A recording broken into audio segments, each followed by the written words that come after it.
Hello readers, आज हम the taming of the श्रेव की हिंदी समरी को पढ़ेंगे। श्रेव का अर्थ होता है झगड़ालू स्त्री और टेमिंग का अर्थ होता है पालतू बनाना या वश में करना। यानी इस टाइटल का अर्थ है झगड़ालू स्त्री को वश में करना। तो ये एक शेक्सपियरियन कॉमेडी है जो कि 1593 में लिखी गई थी और ये फर्स्ट टाइम 1623 में पब्लिश हुई। इस कहानी की सेटिंग पैडुआ और वेरोना में है और इसका सोर्स गैस्कॉइंस के सपोजिट से मिलता है। कहानी को शुरू करने से पहले इसके कैरेक्टर्स को जान लेते हैं। फर्स्ट कैरेक्टर का नाम है बैप्टिस्टा मिनोला, जो कि पेडुआ सिटी का एक रिच मर्चेंट है। कैथरीना बैप्टिस्टा की बड़ी बेटी का नाम है जो इस कहानी की श्रेव है। बियांका बैप्टिस्टा की छोटी बेटी का नाम है। ग्रेमियो हॉर्टेंशियो ये दोनों बियांका के सूटर्स हैं। लुसेंशियो जो कि विंसेंशियो का बेटा है, ये बियांका के प्यार में पड़ जाता है। ये पैडुआ सिटी में पढ़ाई करने के लिए आया है। विंसेंशियो पीसा का एक ओल्ड जेंटलमैन है। नेक्स्ट कैरेक्टर है ट्रानियो और बैंडलो, ये दोनों लुसेंशियो के सर्वेंट्स का नाम है। नेक्स्ट कैरेक्टर है विडो, जिससे कि हॉर्टेंशियो की शादी हो जाती है। पेडेंट एक ओल्ड आदमी है जो बाद में विंसेंशियो का रोल प्ले करता है। नेक्स्ट कैरेक्टर है पेट्रूचियो, जो कि वेरोना सिटी से आया है और ये कैथरीना से शादी करता है। तो ये है कुछ इम्पॉर्टेंट कैरेक्टर्स जो द टेमिंग ऑफ द श्रेव में मिलेंगे। और इसके अलावा जो एक कैरेक्टर है क्रिस्टोफर स्लाई, ये एक ड्रंकन टिंकर है जो इस कहानी के इंट्रोडक्शन पार्ट में मिलेगा। तो इस कहानी के इंट्रोडक्शन में ये होता है कि क्रिस्टोफर स्लाई नाम का एक शराबी बहुत ज़्यादा ड्रिंक करके पड़ा होता है। तभी वहाँ पे एक लॉर्ड आते हैं, वो देखते हैं कि ये शराबी यहाँ पे पड़ा हुआ है तो उसको उठा करके अपने घर ले जाते हैं।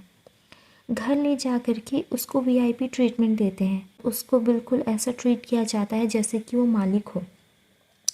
जब क्रिस्टोफर स्लाई को होश आता है तो लॉर्ड अपने आदमियों के साथ मिल करके उसको कन्विंस कर लेते हैं कि देखो, तुम बहुत टाइम से बीमार थे और बहुत टाइम बाद तुम ऐसी इलनेस से रिकवर होके होश में आए हो।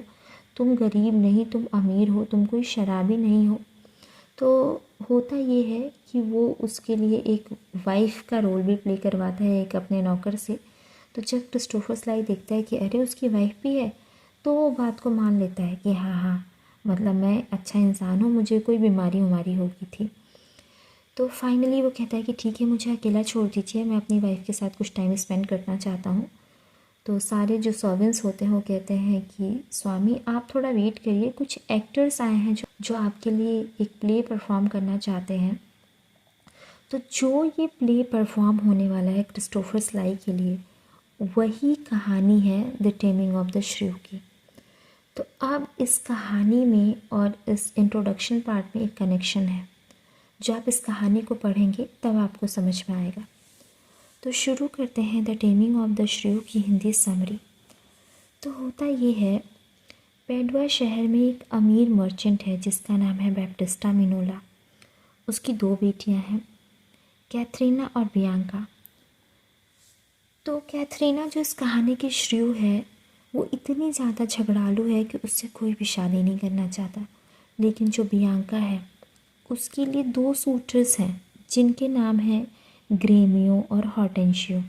तो वो बैप्टिस्टा से कहते रहते हैं कि हम बियांका को पसंद करते हैं, लेकिन बैप्टिस्टा ने साफ साफ मना कर दिया है कि वो किसी की भी शादी बियांका से नहीं कराएगा जब तक कि कैथरीना को एक हस्बैंड नहीं मिल जाता। यानी जो बहुत ज़्यादा झगड़ालू लड़की है उसके लिए एक पति ना मिल जाए तो देखा जाए तो बहुत बड़ा टास्क है। और उसी टाइम उस शहर में एक और लड़का आ जाता है जिसका नाम है लुसेंशियो। जब वो वहाँ बियांका को देखता है तो वो उसके प्यार में पड़ जाता है। वो मन ही मन ठान लेता है कि वो इसी लड़के से शादी करेगा। उसके साथ उसके 2 नौकर भी आए हैं, एक का नाम है ट्रानियो और दूसरे का नाम है बैंडलो। तो वो अपने नौकर ट्रानियो से कहता है कि देखो ट्रानियो, अब तुम्हें लुसेंशियो बनना पड़ेगा। रीज़न ये है कि लुसेंशियो को पता चला है कि बैप्टिस्टा अपनी बेटी के लिए एक ट्यूटर ढूंढ रहा है। तो लुसेंशियो डिसाइड करता है कि ठीक है, मैं एक लैटिन ट्यूटर बन जाऊंगा और अपना नाम कैम्बियो रख लूँगा, और जो मेरा नौकर है ट्रानियो, वो लुसेंशियो बन करके इस शहर में रहेगा और वो बैप्टिस्टा को मनाएगा कि देखिए मैं कितना अच्छा हूँ, मेरा कितना अच्छा ओहदा है। तो ये ड्यूटी अब ये ट्रानियो की है। और लुसेंशियो कैम्बियो बन करके बियांका का लैटिन ट्यूटर बन जाता है। तो वहीं जो दूसरा सूटर है हॉर्टेंशियो, वो क्यों पीछे रहे, तो वो खुद को डिस्गाइज करके म्यूज़िक टीचर बन जाता है और अपना नाम लीसियो रख लेता है। तो अब बियांका के पास 2 ट्यूटर पहुंच गए हैं, एक कैम्बियो और एक लीसियो, जो कि दोनों ही उससे शादी करना चाहते हैं और उसको पढ़ाने के बहाने वो करना चाहते हैं। तो अब इस शहर में एंट्री होती है पेट्रूचियो की। पेट्रूचियो की मुलाकात हॉर्टेंशियो से हो चुकी है। तो हॉर्टेंशियो से उसको पता चलता है कि ऐसी ऐसी बैप्टिस्टा मेलोला की शर्त है, और जो उसकी बड़ी बेटी है वो बहुत ही ज़्यादा झगड़ालू है। फिर उसको ये भी पता चलता है कि लेकिन दहेज वह बहुत अच्छा है, यानी जो भी उस कैथरीन से शादी करेगा उसको पैसा तो बहुत अच्छा मिलने वाला है। तो जो पेट्रूचियो है उसको डाउरी से मतलब होता है। तो कहता है हाँ मैं करूँगा शादी। वो जाके बैप्टिस्टा से बात करता है कि मैं आपकी बेटी से शादी करना चाहता हूँ। वो उसके झगड़ालू नेचर को भी दिखता है कि वो कितनी ज़्यादा बदतमीज़ है, लेकिन वो बिल्कुल भी बहस वहस नहीं करता और वो शादी करना ही चाहता है, वो उसी से शादी करना चाहता है। तो उसके फादर कहते हैं ठीक है, हम एक डेट फिक्स कर लेते हैं, अब शादी वाला दिन आ गया है। तो शादी के दिन पेट्रूचियो बहुत लेट आता है, वो बहुत ही भद्दे कपड़े पहन के आता है। फिर जैसे ही शादी हो जाती है वो कहता है कि अब मुझे अपने शहर वापस जाना है, मैं अपनी वाइफ कैथरीन को लेके फटाफट मुझे वेरोना जाना है। वो वेरोना के लिए निकल जाते हैं। तो लोगों को समझ में नहीं आ रहा है कि ये ऐसा बिहेव क्यों कर रहा है, पर रीज़न ये है कि जो पेट्रूचियो है वो यहीं से अपनी वाइफ कैथरीन को टेम करना शुरू कर देता है, यानी कि उसको वश में करना शुरू कर देता है। तो वो वेरोना ले जा कर के अपनी वाइफ को बहुत ही अलग तरीके से ट्रीट करता है। वो उसको खाने नहीं देता, उसको सोने नहीं देता, ना उसको अच्छे कपड़े पहनने देता है। वो उसको इतना ज़्यादा परेशान कर देता है कि फाइनली वो कंफर्म करती है कि हाँ पेट्रूचियो, जो तुम कहोगे वो मैं मानूंगी, जैसा तुम कहोगे वैसा मैं करूँगी। तो इस तरीके से जो पेट्रूचियो है उसने कैथरीना को वश में कर लिया है। अब आ जाते हैं पैडुआ शहर में। पैडुआ शहर में कैम्बियो यानी कि लुसेंशियो ने बियांका का दिल जीत लिया है और बियांका को उससे प्यार हो गया है। बियांका को पता है कि कैम्बियो ही लुसेंशियो है। हॉर्टेंशियो को जब ये पता चलता है कि अरे जो बियांका है वो तो लुसेंशियो से शादी करने वाली है, वो उससे प्यार करती है, तो वो डिसाइड करता है कि अब वो एक विडो से शादी कर लेगा। वहीं जो लुसेंशियो ने ट्रानियो को ड्यूटी दी थी कि तुम्हें लुसेंशियो बन के शहर में रहना है, और जो ट्रानियो है वो पैडन से कहता है कि तुम ज़रा मेरे फादर का रोल प्ले कर लो, तुम विंसेंशियो बन जाओ, बैप्टिस्टा को ऐसा यकीन दिलाओ कि हमारा बैकग्राउंड बहुत अच्छा है, हम एक वेल्दी बैकग्राउंड से बिलोंग करते हैं। तो पैडेंट बन जाता है विंसेंशियो और ये दोनों लग जाते हैं बैप्टिस्टा को मनाने में। तो ये काम यहाँ पे चलता है और जो बैप्टिस्टा मिनोला है वो लुसेंशियो से बहुत प्रभावित होता है और शादी की डेट फाइनल हो जाती है। अब जब शादी की डेट की खबर मिलती है उसकी बहन कैथरीना को, तो कैथरीना अपने लिए कपड़े वपड़े बनवा रही है, तो कपड़े भी कैथरीना का हस्बैंड पेट्रूचियो डिसाइड करता है और वो निकल जाते हैं पैडुआ शहर की तरफ। रास्ते में उनकी मुलाकात होती है विंसेंशियो से, जो कि रियल विंसेंशियो है, जो कि पीसा से पैडुआ आ रहा था।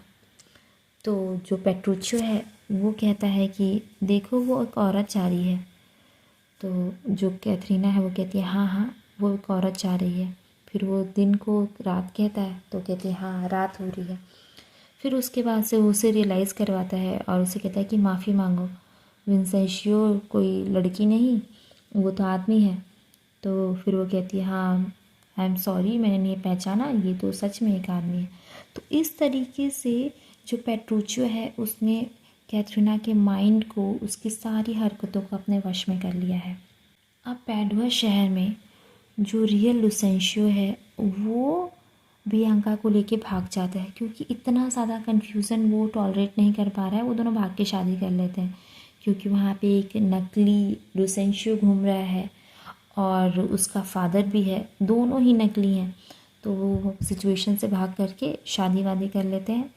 तभी वहाँ पे रियल विंसेंशियो पहुँच चुका है।